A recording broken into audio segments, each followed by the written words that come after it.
حسب الله ونعم فيك يا عبد الله على اللي انت عملته فيا. يعني كنت لسه عروسة، يعني عروسة بفرح داخلة في شهر 2 يوم 2/2 جيت في شهر العسل هنا، يعني جه مقطعني مشرح جسمي خالص كله، يعني ما حتش افرح. مش الحته اللي انا افرح زي بقية الناس وكده، المفروض انا افرح واعيش سعيده وكده.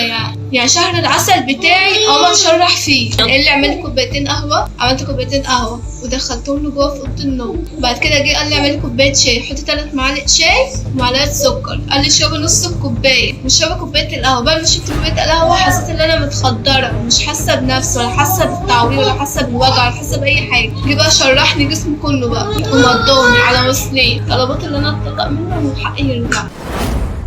جريمة عروسة الشرقية. في حاجات بتحصل جوه البيوت محدش بيعرف عنها حاجة، وفي بنات بيتجوزوا وهم فاكرين ان هم داخلين على امان، بس بيكتشفوا ان هم داخلين على حفرة مليانة رعب وعذاب. النهاردة هحكي لكم عن حكاية دنيا اللي جوزها قرر يخلي عش الزوجية والبيت مقبرة، بس الدنيا كان ليها رأي تاني. اللي انتوا شايفينه في الصورة ده اسمه عم رضا ابراهيم، اب زي اي اب نفسه يفرح ببنته ويسطرها. وفي يوم من الايام في واحده اسمها ام عبد الله كانت جيرانهم، شافت الدنيا اكتر من كذا مره وكانت تسمع عنها وعن سيرتها الطيبه، فقررت ان هي تجوزها لابنها اللي اسمه عبد الله. وعبد الله كان شغال في السعوديه في الفتره دي، وخلى امه ان هي تدور له على عروسه، فامه رشحت له دنيا. وبالفعل امه راحت وخبطت على باب عم رضا وطلبت ايد دنيا منه. بس الغريب في الموضوع ان عبد الله ما كانش موجود، كان وقتها في السعوديه، واللي خطب دنيا وجاب الشبكه ولبسها لها هي امه. ومن بعدها ابتدت دنيا تكلم عبد الله عن طريق الانترنت، وابتدوا ان هم يتعرفوا على بعض، علشان بعدها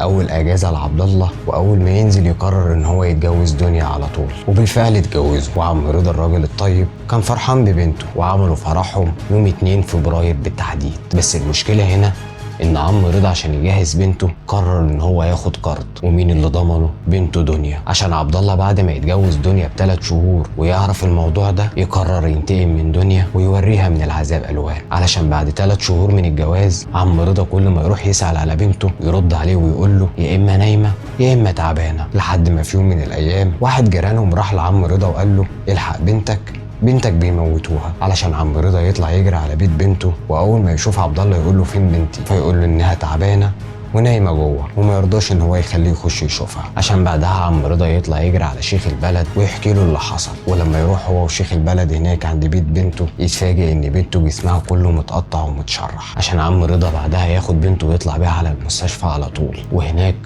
قرر ان هو يعمل محضر في جوزها، وفي تفاصيل المحضر كانت المفاجأة إن جوزها لما عرف إن دنيا ضمنت أبوها لما خد قرض عشان يجوزها، ابتدى وقتها إن هو يظهر على حقيقته، وظهر إن هو شخص مش سوي، وقرر إن هو يعذبها وينتقم منها. فكان كل يوم يحط لها مخدر في الشاي، وكان يمسك القطر ويقعد يشرح في جسمها. ودنيا من كلامها من الفيديو اللي هي ظهرت فيه وكانت بتحكي، كانت بتقول إنها وقتها ما كانتش بتحس بأي حاجة خالص، بس بعد ما بيخلص وبتفوق كانت بتحس بالألم كله. دنيا عروسة عندها 22 سنة، ومفروض إن هي في الوقت ده لسه في شهر عسلها، بس شهر العسل اتحول لجحيم. وده بسبب إن مفروض أي أب لما بنته يجيلها عريس يسأل عليه كويس، مش أي حد يجي نديله بنتنا على طول. وعبد الله دلوقتي هربان ودنيا بتطالب بحقها، ودي مش أول مرة ولا هتكون آخر مرة لو سكتنا. العنف الأسري ده مش خلاف بسيط، ده جريمة. بس دنيا كانت قوية وطلعت واتكلمت، بس لسه